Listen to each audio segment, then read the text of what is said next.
Ok, rebonjour. Donc, dans la dernière vidéo, je vous avais parlé du fait que même si on associe Charles Darwin au concept d'évolution, l'idée d'une évolution, d'un changement dans les formes de vie au fil des générations, au fil des millénaires, existait bien avant lui. Il y avait même des théories par rapport à ce qui expliquait ça, bien avant lui, Lamarck, Cuvier, ok?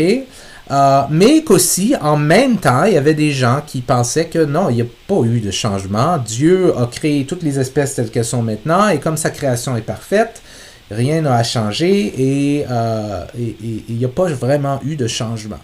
Mais cette idée comme quoi il n'y a pas vraiment eu de changement, puis il n'y a pas d'évolution, elle est venue à être chez des penseurs, même chez des gens religieux, parce que plusieurs des scientifiques de l'époque étaient très impliqués dans la religion, et ainsi de suite. Elle est venue à être impossible. C'est devenu impossible de nier qu'il y avait au moins eu changement, il y avait eu évolution, parce que les preuves sont juste là. OK? Ce qui a amené plusieurs chercheurs du moment, plusieurs penseurs, à faire un argument qui à ce moment-là était très bon, et que certains font encore, moins crédible aujourd'hui en science, mais quand même, tu sais, oui, l'évolution existe, il y a eu des changements dans les formes de vie au fil du temps, mais c'est Dieu qui l'a voulu ainsi. Tu sais? Donc, Dieu est la cause de l'évolution, par exemple. Tu sais? Mais donc, ce que je vais faire, c'est regarder rapidement quelles étaient les observations qui ont mené des penseurs disons surtout au 19e siècle, dans les années 1800, peut-être même 18e siècle, dans les années 1700, mais définitivement au 19e siècle, dans les années 1800, et à partir de ce moment-là, qu'est-ce qui a mené toutes sortes de penseurs, de chercheurs, à considérer que c'est indéniable qu'il y a eu un changement dans les espèces au fil du temps. Peu importe que l'Église soit contre cette idée-là, il y a quelque chose qui est arrivé et il faut essayer de l'expliquer. Ben, il y avait plusieurs observations. Donc, leur besoin leur intérêt plutôt pour l'évolution, puis pour essayer de l'expliquer, venait de plusieurs observations. Une première, c'était l'énorme variété d'espèces qui existent. Okay, si on regarde, par exemple, juste chez les oiseaux, il n'y a pas juste un type d'oiseau. Il n'y a pas juste des moineaux, là. Je ne sais pas combien il y en a, je ne suis pas ornithologue, là, mais je serais certain qu'il y a probablement plusieurs milliers d'espèces d'oiseaux. Okay? Puis il y a des milliers d'espèces de mammifères, il y a des milliers d'espèces de poissons. En fait, on n'est même pas encore toutes découvertes. Okay? Et cette variabilité-là, cette variété, cette diversité-là, elle aurait été bizarre à expliquer parce qu'on serait dit, tu sais, si Dieu a créé les poissons, pourquoi qu'il n'a pas juste créé un poisson, puis une forme de poisson, puis là, plusieurs membres de cette même espèce-là de poisson. Tu sais. Pourquoi il y a des milliers de types de poissons? Pourquoi diable est-ce que Dieu se serait embêté à créer des milliers de formes de poissons, des milliers de formes d'oiseaux? Pourquoi il n'y a pas juste une forme d'oiseau, une forme de poisson, une forme je sais pas moi, de félin, et ainsi de suite. Tu sais? Et en plus, comment ça se fait qu'il y en a qui ont des structures qui sont vraiment similaires? Comme vous voyez la main d'un Homo sapiens ici, donc ça c'est vous, c'est Homo sapiens, c'est un être humain. Puis ici, ce qu'on voit, c'est la main d'un chimpanzé. Le nom scientifique, c'est, je crois, Pan troglodytus, je pense, Pan troglodytus. Chimpanzé, donc humain, Homo sapiens, chimpanzé, Pan troglodytus. Et ce que vous remarquez, c'est les différences, évidemment, au niveau de la couleur, au niveau de la longueur de certains doigts, et ainsi de suite, mais wow, la similarité, elle est vraiment là.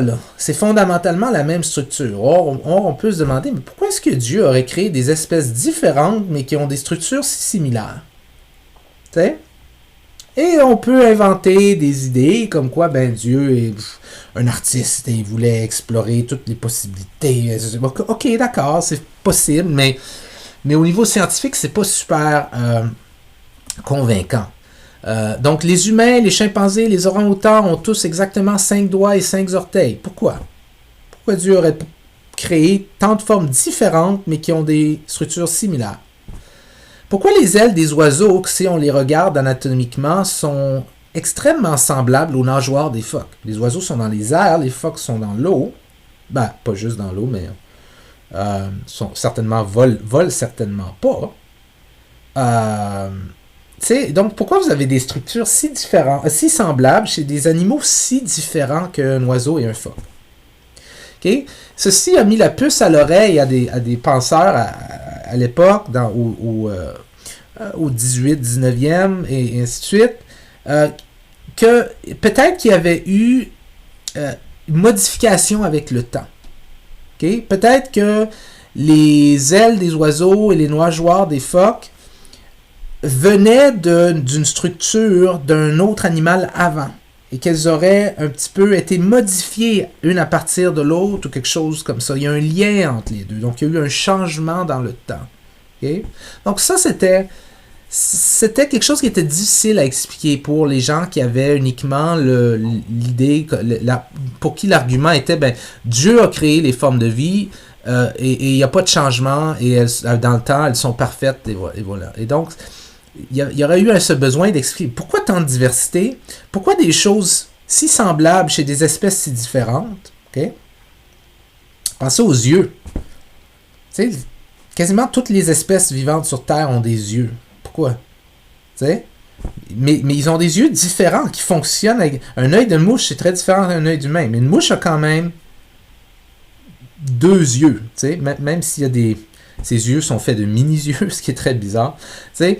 Mais donc, il y a des structures similaires. En tout cas, je ne veux pas m'emporter là-dedans, parce que comme je suis fasciné par ces trucs-là, j'ai tendance à m'emporter. Donc ça, c'était une observation qui a vraiment motivé les gens à réfléchir à l'évolution, à la possibilité qu'il y ait eu un changement avec le temps.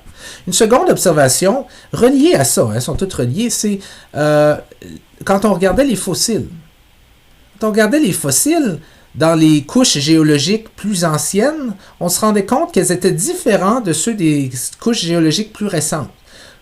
Les poissons dans les couches géologiques plus anciennes des roches, là, les fossiles, ont des formes différentes et des structures subtilement différentes que les fossiles de poissons plus récents. Okay? Donc moins profonds dans les couches géologiques. Ça, à moins qu'on prenne pour acquis que, je sais pas, Dieu a créé des poissons à ce moment-là qui avaient l'air de telle chose, puis là, il les a éliminés, puis là, il a créé d'autres genres de poissons qui ont l'air différents, puis là, il a éliminé, puis là, il a créé d'autres genres de poissons, puis à moins qu'on pense ça, l'autre idée, c'est qu'il y a eu un changement graduel au fil du temps. Okay? Un changement graduel au fil du temps dans la structure des organismes. Et ça, c'est quoi? Je viens juste de définir l'évolution, là. Un changement graduel dans la structure des organismes au fil du temps. Donc ça, c'était une explication qui est bien difficile à nier. Tu sais. Une troisième observation, c'était quand on regardait le développement embryologique de différentes espèces, qu'on s'est rendu compte que même dans le développement embryologique, différentes espèces ont des structures similaires. Okay? Même si elles finissent leur développement en ayant l'air très différentes, un poisson versus un humain, lorsqu'elles sont au niveau embryologique, à la base, lorsque des structures de base sont en train d'être formées, il semble y avoir des choses qui sont similaires. Okay? Les embryons de mammifères, d'oiseaux, de grenouilles ont certaines structures communes. Okay? Et ça suggérait aux gens que peut-être toutes ces espèces-là descendaient dans le langage de l'évolution, descendaient d'un ancêtre commun qui lui aussi avait ces structures-là il y a des millions d'années. Et ça suggérait encore l'idée qu'il y avait eu un changement à partir de cet ancêtre commun-là. Il y a eu un changement. Certaines formes sont devenues des poissons, certaines formes sont devenues des tortues, certaines formes sont devenues des poulets, certaines formes sont devenues des humains, et ainsi de suite, au cours de millions d'années. Okay? Donc, tous ces éléments de preuve-là, qui étaient présents bien avant 1859, lorsque Darwin a publié son livre On the Origin of Species, qui était quand il a publié sa théorie à lui de l'évolution, tous ces éléments de preuve-là étaient présents bien avant Darwin. Il suggérait que la vie n'était pas fixe, n'était pas statique, n'était pas immuable, comme l'Église voulait donné cette impression-là, que c'était fixe, statique, immuable, parce que Dieu sait ce qu'il fait et Dieu a créé les formes de vie sur Terre telles qu'elles existent maintenant et elles sont parfaites et donc il n'y a pas de changement. Comment penser qu'elles pourraient changer avec le temps, ce serait insultant pour Dieu. Ça, c'était la vision de l'Église. Mais toutes ces preuves-là ont fait en sorte que des chercheurs, des penseurs, ce qu'on appellerait éventuellement des biologistes, des gens qui s'intéressent à l'émergence de la vie et au fonctionnement de la vie, ils ont commencé à penser que non, il y a dû y avoir un changement dans les formes de vie au fil du temps. Et ces gens-là, on les appelait des évolutionnistes. Et Darwin était lui-même un évolutionniste. Il était convaincu qu'il y avait eu un changement dans les formes de vie au cours du temps. OK? Oui, c'est ça. C'est ce que je me suis un peu avancé. Désolé, je n'avais pas rendu compte qu'il y avait cette slide-là.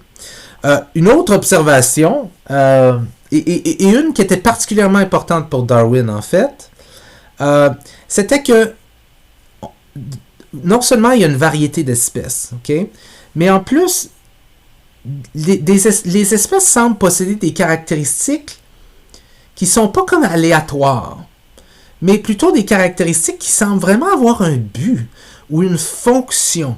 Ce qu'on va appeler dans le cours souvent une adaptation. OK?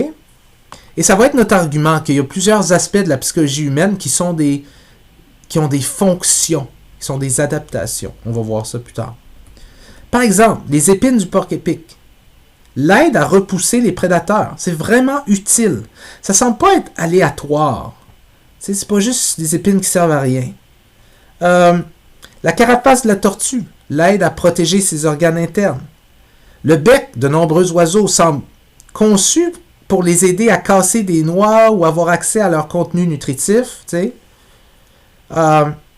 donc, ça, cette observation-là que plusieurs avaient fait, mais qui a surtout nourri l'idée de Darwin, la pensée de Darwin.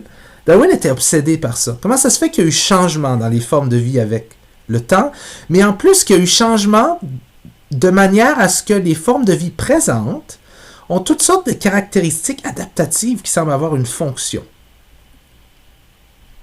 Okay? Et ça, ce genre de fonctionnalité apparente qui est partout dans la nature demandait une explication. Ça demande vraiment une explication. Bon, l'explication religieuse, c'est Dieu sait ce que le porc-épic a besoin.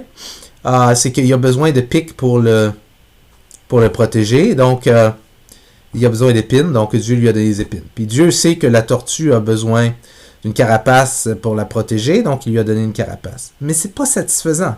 Hein? Parce qu'un porc-épic sans épines, c'est pas un porc-épic. Donc, tu peux pas dire Dieu savait ce que le porc-épic avait besoin, donc il lui a donné des épines. Les épines sont ce qui font le porc-épic. T'sais?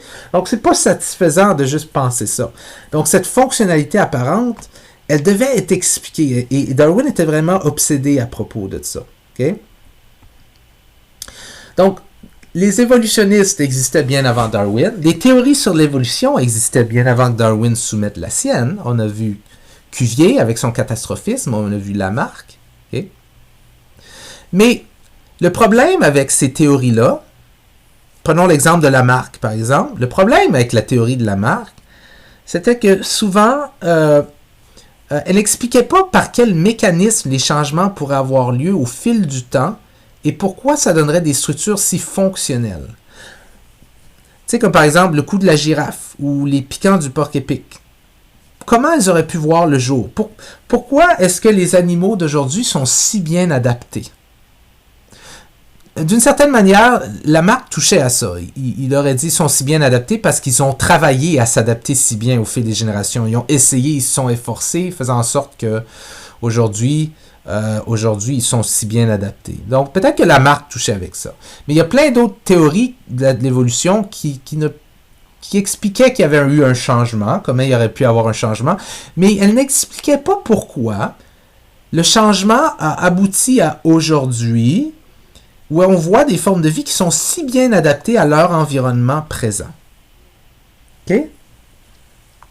Darwin était obsédé avec ça. Et lui, il voulait expliquer la cause de ça. Qu'est-ce qui fait ça? Okay? Donc, celui-ci voulait non seulement expliquer pourquoi les formes de vie changent au fil du temps, mais aussi tenir compte des façons particulières dont elles changent. Pourquoi certains sont devenus des porcs-épics avec des piquants? Pourquoi certaines sont devenues des oiseaux avec des ailes, avec des oiseaux avec une structure osseuse si légère qu'elle leur permet de voler? Pourquoi certains sont devenus si lourds? Pourquoi certains ont développé telles caractéristiques si utiles pour eux? Et ainsi de suite. Okay? Donc, en gros, Darwin voulait expliquer comment de nouvelles espèces émergent. Okay? Comment ça se fait qu'on observe de nouvelles espèces qui émergent au fil du temps. Okay? D'où le titre de son ouvrage, On the Origin of Species. Okay? Ainsi que pourquoi d'autres espèces disparaissent. Comment ça se fait qu'on trouve dans les fossiles des espèces qui n'existent plus aujourd'hui. Et pourquoi les parties des animaux, et on inclut les humains là-dedans, le long cou des girafes, les ailes des oiseaux, la trompe, sans S, de l'éléphant. Pourquoi est-ce qu'elles existent sous ces formes particulières et non une autre? Et pourquoi ces parties-là semblent avoir une fonction qui les aide à accomplir des tâches spécifiques? Et on peut tout de suite faire le lien avec la psychologie évolutionniste en se disant pourquoi les Homo sapiens d'aujourd'hui, les êtres humains aujourd'hui, ont des tendances qu'ils ont. Pourquoi on pleure quand on est triste? Pourquoi on a l'émotion de tristesse? Pourquoi est-ce qu'on a tendance à avoir peur de certains trucs? Pourquoi est-ce qu'on est attiré par certains trucs? Comment ça se fait qu'on a ces caractéristiques-là? Et pourquoi ça semble si utile de se fâcher quand quelqu'un nous attaque? Pourquoi c'est si fonctionnel de réagir de telle manière lorsque quelqu'un fait telle chose? Tu sais? Ça peut s'appliquer. Donc, cette analyse-là, ces questions-là de Darwin par rapport aux animaux, s'applique aussi à la psychologie humaine. Okay? Et donc, là, ce qu'on va voir dans la prochaine vidéo, c'est qu'on va voir quelle était, très largement, quelle était la théorie de Darwin, comment est-ce qu'il a expliqué, comment est-ce qu'il a répondu à ces différentes questions, et c'est sa fameuse théorie de la sélection naturelle, et plus tard de la sélection naturelle et sexuelle de Darwin.